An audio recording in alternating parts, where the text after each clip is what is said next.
스펙 제로. 정보 제로. 그야말로 취업 준비 제로. 인 취준생을 위한 취업 정보쇼 취업을 부탁해. 네, 오늘도 취업의 물량에 힘차게 달려볼까요? 네, 저희와 함께 달려주실 분들 먼저 소개하겠습니다. 취향 저격수 양상국형, 취업 컨설턴트 홍기찬 쌤, 빅데이터 전문가 전민기 쌤, 캠퍼스 특파원 이규현 학생 나오셨습니다. 어서 오세요. 반갑습니다. 와, 우리 또 규현 학생도 나와주셨는데 그럼 어떻게 지내셨나요? 벌써 휴학한 지 3개월이 훌쩍 지나서 이제 영어 공부나 자격증 공부 이런 걸 좀 해보려고 이것저것 알아보고 있습니다. 네, 또 유학을 다녀오셨으니까 영어 공부에 좀 빠삭하신데 좀 팁 좀 알려주시죠. 영어 공부는 그냥 많이 써보는 수밖에 없는 것 같아요. 못해도 일단 그냥 써보면 느는 것 같더라고요. 네. 남자를 만나야 돼. 외국인 남자를. 네, 알겠습니다.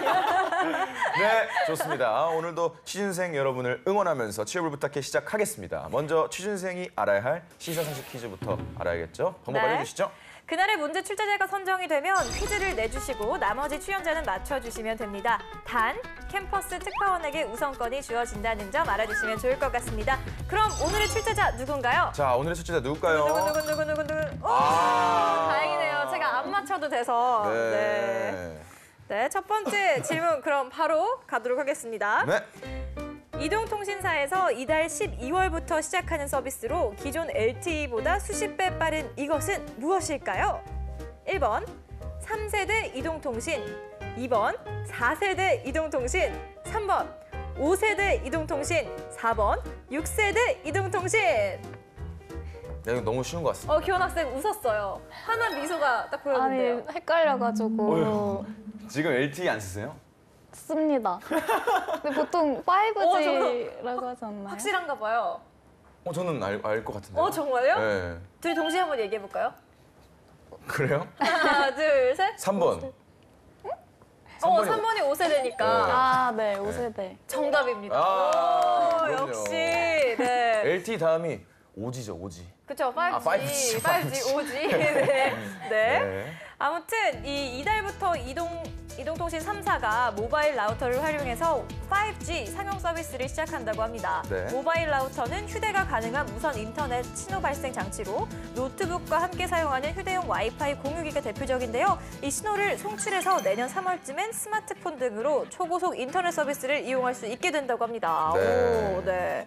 홍쌤, 그런데 이렇게 5G가 정착이 되면 우리 사회에는 또 어떤 변화가 생기는 걸까요? 채용 시장에도 많은 변화를 주고 있어요. 삼성 같은 경우에는 올해 상반기부터 그리고 올해 하반기도 마찬가지고 네트워크 사업본부의 채용이 활성화되고 있는데 그 이유가 삼성전자가 반도체하고 휴대폰 사업만 하는 것이 아니라 이동통신사, 그러니까 서비스 프로바이더를 대상으로 해서 그 기지국 단말기 관련된 공급을 해요. 그러니까 5G로 거듭나게 되면 통신망이나 하드웨어 메이커들은 거기에 투자를 많이 하게 돼요. 그러니까 이거는 지금 통신사와 기지국뿐만이 아니라 여러분들이 사용하게 될 이제 휴대폰에도 5G와 관련된 통신 RFI 그 칩이 박혀야 되니까 이 칩을 또 설계하는 팹리스 기업들의 또 투자, 또 그거에 따라서 파운드리 업종, 반도체 공급업체 투자, 실로 좀 방대하죠. 그래서 기술의 변화가 거듭나게 되면 채용의 규모의 일자리는 늘어나게 된다. 이렇게 생각하시면 좋겠습니다. 네, 알겠습니다. 자, 다음 그럼 문제. 바로 두 번째 질문 가도록 하겠습니다.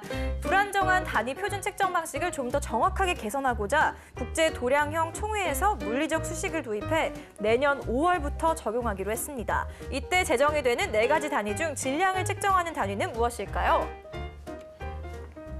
질량을 측정하는 단위. 어떤 공기 그런 거니까. 힌트 드릴까요? 네. 힌트. 뭐라고요? 아니요. 그냥 해보세요. 무게는 킬로그램 아닌가요? 오, 정답입니다.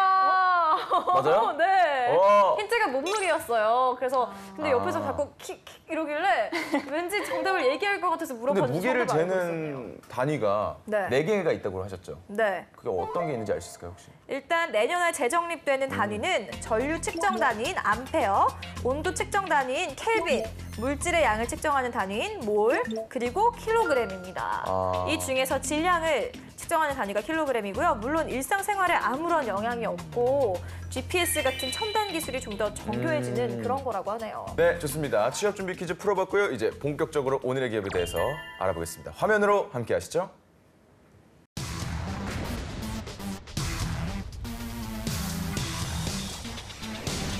오늘의 기업은 KDB 산업은행입니다. Korea Development Bank, KDB 산업은행은 1954년 산업개발과 국민 경제 발전을 위해 설립된 정책 금융기관입니다.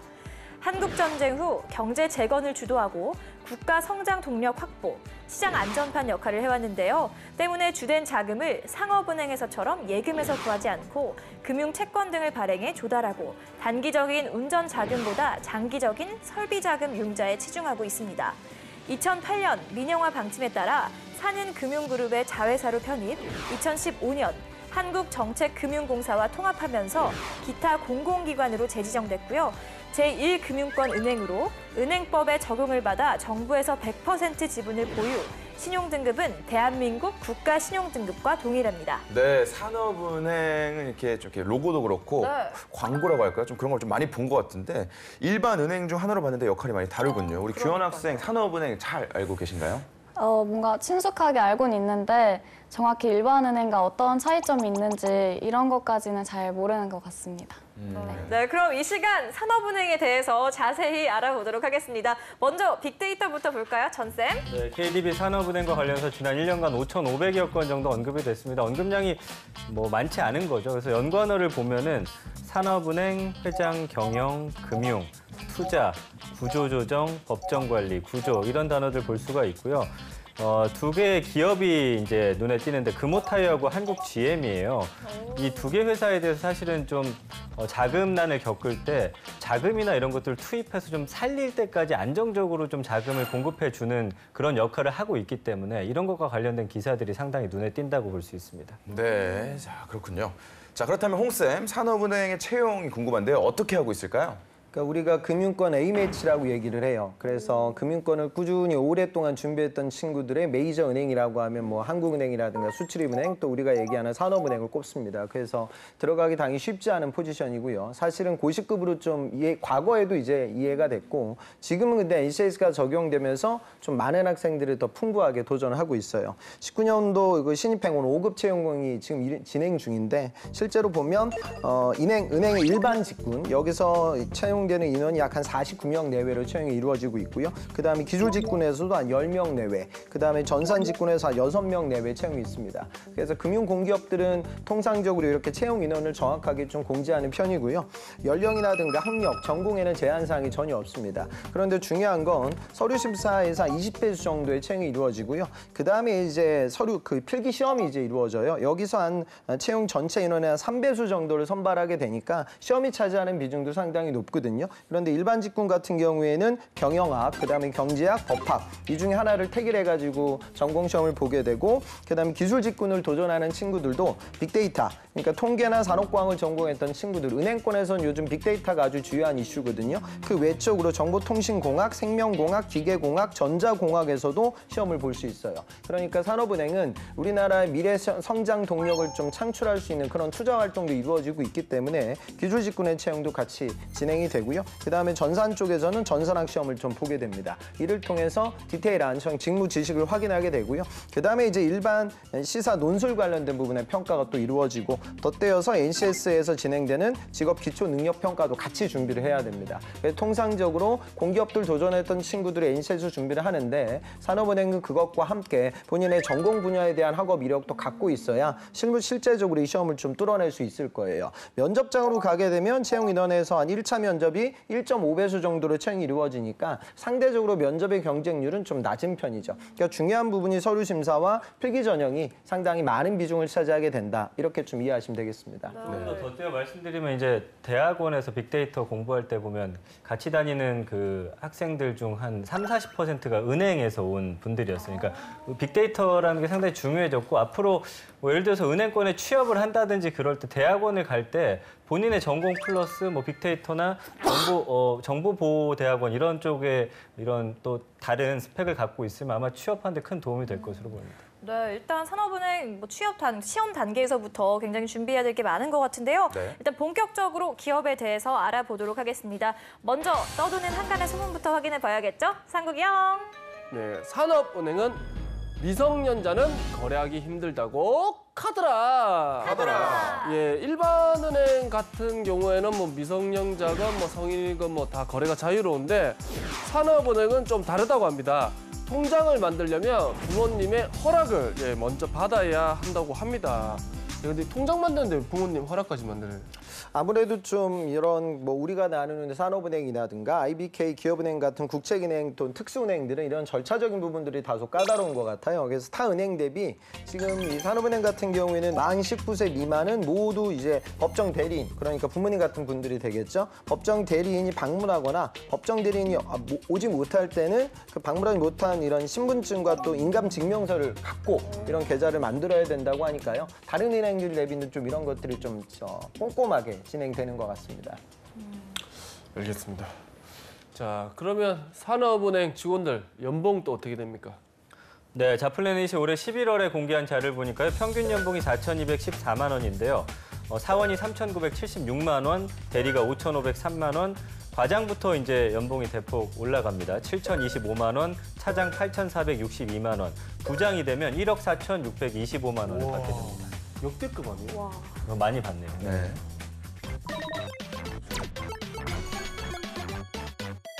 네, 그럼 기업에 대해 좀 더 깊숙이 알아볼까요? 핫한 키워드로 기업을 저격하는 시간이죠. 상국영. 네, 핫한 키워드로서 기업을 저격해 보도록 하겠습니다. 꾸기의 해시태그! 첫 번째 해시태그 보도록 하겠습니다. 짜잔! 짜잔. 샵 사회적 채권, 샵 일자리 창출입니다. 앞서 우리 산업은행의 역할이 일반 시중은행과 좀 다르다고 했지 않습니까? 때문에 채권도 개인이 아닌 환경보호나 그리고 일자리 만들기에 도움이 되는 채권을 발행한다고 합니다. 네, 채권 발행이 어떻게 일자리를 이제 만들기에 도움이 될까요? 산업은행이 아까 말씀드린 대로 정책금융기관이잖아요. 그래서 이런 채권을 발행하는 데 있어서 사회적 채권을 발행해가지고 이것들을 좀 일자리 창출하는 일들에 좀 투자하는 것으로 보시면 되겠습니다. 그래서 지난 10월에 주요 그 기관 투자가들을 대상으로 해서 2년 만기 3천억 원 규모의 사회적 채권을 성공적으로 발행했습니다. 사회적 채권의 국제 지침에 맞게 일자리 창출, 그다음에 국내 사회 문제 해결에 좀 한해서 사용하는 목적도 아주 뚜렷하고요. 국가가 관리하기 때문에 사실 위험성도 좀 적다고 보시면 되겠습니다. 그래서 아직은 좀 태동 단계에 있는데 이런 시장을 좀 활성화해서 앞으로 환경 사회적 책임을 중요시하는 사회 책임 투자에 대한 관심을 제고하는 데 좀 일조할 것으로 기대가 되고 있습니다. 또 최근 산업은행의 이동걸 회장이 국내 기업들에 또 쓴소리를 했다고 하는데 도대체 산업은행의 역할이 어디까지길래 이렇게까지 할 수 있는 건가요? 그러니까 뭐 우리가 일반 은행들이 진행하는 CSR 활동과 네. 그다음에 우리의 국책은행 산흥위 하는 활동들은 전혀 이제 다른 활동으로 여러분들 이해를 하셔야겠죠. 그러니까 산업은행의 존재 이유는 두 가지로 생각하시면 돼요. 첫 번째는 보안, 그다음에 두 번째는 선도로 보시면 됩니다. 그래서 우리나라 산업 발전을 위해서 미래 성장 동력을 창출해야 되는데 여기서 민간 은행들이 투자할 수 없는 부분들, 이런 부분들을 산업은행에서 커버하고 있고요. 더 중요한 게 이제 앞서 말씀드린 보안이라는 부분이죠. 그러니까 금융시장에서 이 여러 가지 불안 요소 들이 있는데 이 불안 요소를 해소할 수 있는 그런 거시적인 작업을 산업은행에서 진행을 하게 되죠. 그래서 우리나라의 큰 대기업들이 어떤 어려움을 겪게 될 때 거기에 투자를 하게 되고 한국 GM 사건이 대표적인 사례가 될 것 같아요. 그러니까 GM 자본이 지금 GM을 운영하고 있는데 군산공장 하나만 폐쇄가 돼도 거기 있는 협력업체들이 상당히 많기 때문에 지금 현대자동차 같은 경우에는 거기 딸려 있는 협력업체가 약 한 5천 개 정도 되거든요. 그러니까 어떤 기업은 단일 기업 하나가 그 기업의 주주들에게만 영향을 미치는 것이 아니라 우리나라 사회 곳곳에 아주 지대한 영향을 미치죠. 그런데 그런 요소들을 민간은행들, 커머셜 뱅커들이 갖고 있는 그런 의사결정 권한으로 국가에 어떤 이익을 줄 수 있는 거시적 의사결정은 좀 어렵죠. 그런 부분들을 산업은행에서 진행을 하고 있어요. 그래서 실제로 최근에 지금 이동걸 산업은행 회장이 완성차 업계에 쓴소리를 했다고 합니다. 그러니까 우리나라 자동차 산업의 미래 성장 동력이 많이 부족하다. 그래서 이런 부분들이 강화돼야 될 것이다. 라는 이야기도 했고요. 그다음에 현대 상선을 두고도 고강도의 구조조정을 실시한다는 뭐 이런 말들이 나와요. 그러니까 산업은행은 사회공헌활동을 하는 은행, 물론 어찌 보면 사회공헌활동인데 업의 본질 자체가 이런 부분, 그러니까 선도와 보안, 금융시장의 두 가지 요소를 담당하는 아주 중요한 집단이다. 이렇게 생각하시면 되겠습니다. 네, 감사합니다. 자, 그렇다면 다음 해시태그 보도록 하겠습니다. 네, 다음 해시태그 보도록 하겠습니다. 짜잔. 짠. 샵 신의 직장, 샵 복지 오브 더 복지입니다. 우리 금융권이 복지도 좋고 연봉이 좋다는 거는 뭐 이미 많이 알려져 있는 사실인데 그 중에서도 산업은행이 복지 중에 최고라고 합니다. 그렇군요. 복지가 어느 정도길래 그런가요? 일단은 뭐 여러 가지 복지 사항들이 있습니다. 출산이라든지 육아, 가족 돌봄, 그다음에 학업을 위한 시차 출퇴근 제도, 이런 유연근무 제도 가장 활발하게 시행하고 있고요. 정부가 운영하다 보니까 정부가 목표로 한 것들을 가장 빠르게 흡수한다고 보시면 될 것 같아요. 그래서 뭐 예를 들어서 휴일 당직 근무 같은 경우도 그 수당을 굉장히 많이 주고요. 출근 전인 오전 6시에서 8시 30분 사이에 대해서 10분 단위로 또 시간을 근무수당. 사실 출근 전에 시간을 근무수당 받기 쉽지 않은데 이런 것들도 다 신청할 수 있게 되어 있고요. 불임 부부의 임신을 위한 시술을 하면은 연간 3일 이내의 휴가도 또 부여를 합니다. 여기에다가 선택적 복지제도 지원 항목이 기존에 이제 도서 구입비 같은 곳에 한정되어 있었는데 이제는 항공료나 자유여행, 교통비까지 확대가 되면서 이 쓰임도 폭이 훨씬 넓어졌고요. 평균 연봉 말씀해 드렸는데 그거는 정규직, 비정규직 합산한 거였고 정규직만 놓고 볼 때는 2017년 기준으로 해서 1억 178만 원입니다. 정말 신의 직장이라고 불리는 이유가 있겠죠. 들어가기가 그만큼 힘든 회사인 건 당연한 것이고요. 그래서 산업은행 연봉이 하나은행이 9,200만 원, 국민은행 9,100만 원, 신한은행 9,100만 원, 우리은행 8,700만 원.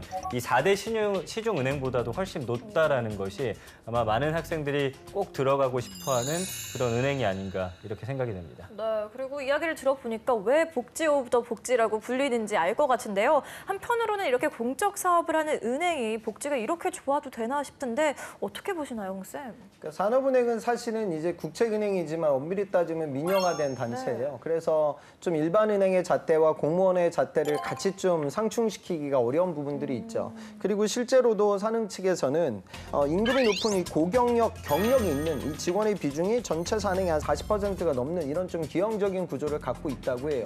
그러다 보니까 다른 은행에서 경력을 쌓다가 산흥으로 오시는 분들이 있다 보니까 연봉이 좀 올라간다. 그래서 실제로 지금 산업은행 신입 직원들의 초봉은 한 4,861만 원 정도 수준이라고 하거든요. 물론 큰 돈이긴 하지만 통상적으로 제1금융권의 연봉 수준이 좀 높은 편이거든요. 그래서 그 부분을 생각해 보면 또 물론 높지만 엄청나게 또 높은 것은 아니다. 전반적인 시선을 좀 다른 관점에서 보셔야 될 것 같기도 합니다. 네, 이번엔 내일은 영어방입니다. 오늘 소개한 기업의 제품 중 한 가지를 캠퍼스 특파원 이규원 학생이 판매를 하는 건데요. 영업의 기본은 제품에 대한 철저한 분석과 참신한 홍보 아이디어겠죠. 이 산업은행 제품 중에서 이규원 학생이 선택한 제품 어떤 건지 지금부터 소개해 주시죠. 네, 보통 별도의 적금 통장을 갖고 있지 않은 분들은 용돈이나 월급 통장을 좀 무의식적으로 소비하는 경우가 많은 것 같습니다. 예를 들어 제 주위에는 나중에 핸드폰비, 교통비가 빠져나가야 하는데 미리 용돈을 다 써버리는 불상사를 막으려고 형제나 자매에게 돈을 맡기기도 하더라고요. 이런 경험은 그 어느 연령보다 20에서 30대 분들이 많이 겪을 텐데요. 또 이 세대들은 특히 요새 트렌드인 소확행과 짠테크의 중심에 있다고 생각이 됩니다. 그래서 이분들을 위해서 나온 적금 상품이 바로 데일리 플러스 자유적금입니다. 이 상품은 고객의 일상 소비랑 연결해서 체크카드를 이용할 때마다 자신이 설정한 금액 단위 미만의 짜투리 금액이 자동으로 적금이 된다고 합니다. 더 쉽게 말해서 산업은행 체크카드랑 이 적금 통장을 연동시키고 10,000원, 5,000원, 1,000원 중에 단위를 설정합니다. 제가 만약 5,000원으로 설정해놓고 체크카드로 23,000원을 긁었다. 그러면 5,000원 마이너스 3,000원인 2,000원이 자동으로 적금 통장으로 넘어가는 겁니다. 이런 강제 저축 방식을 통해서 좀 아무 생각 없이 빠져나가는 푼돈이 또 다른 통장에선 뭉칫돈으로 만들어지고 있는 겁니다. 이렇게 요즘처럼 목돈 투자는 엄두가 안 나는 현실에서 짠테크와 소확행에 걸맞는 아주 기발하고 특별한 상품이라고 생각이 됩니다. 네, 잘 잘 들었습니다. 자, 뭐 다들 제품을 네, 제품에 이용할 대한 설명은 굉장히 정확했던 것 같은데 저는 좀 궁금했던 게 그럼 다른 은행에는 이런 비슷한 제품이 없는지 그것들과의 차이는 뭔지 그런 게 좀 더 궁금했던 것 같아요. 네. 자, 꾸경님 어떻게 들으셨나요? 네, 저도 뭐 잘 들었는데 근데 뭐 이거를 지금 당장 만들지 안 만들지에 대한 고민이 조금 들었어요, 사실. 네. 왜 만들어야 되는지에 대한 고민. 예. 네, 알겠습니다. 자, 그렇다면 전 쌤께서는 어떻게 들으셨나요?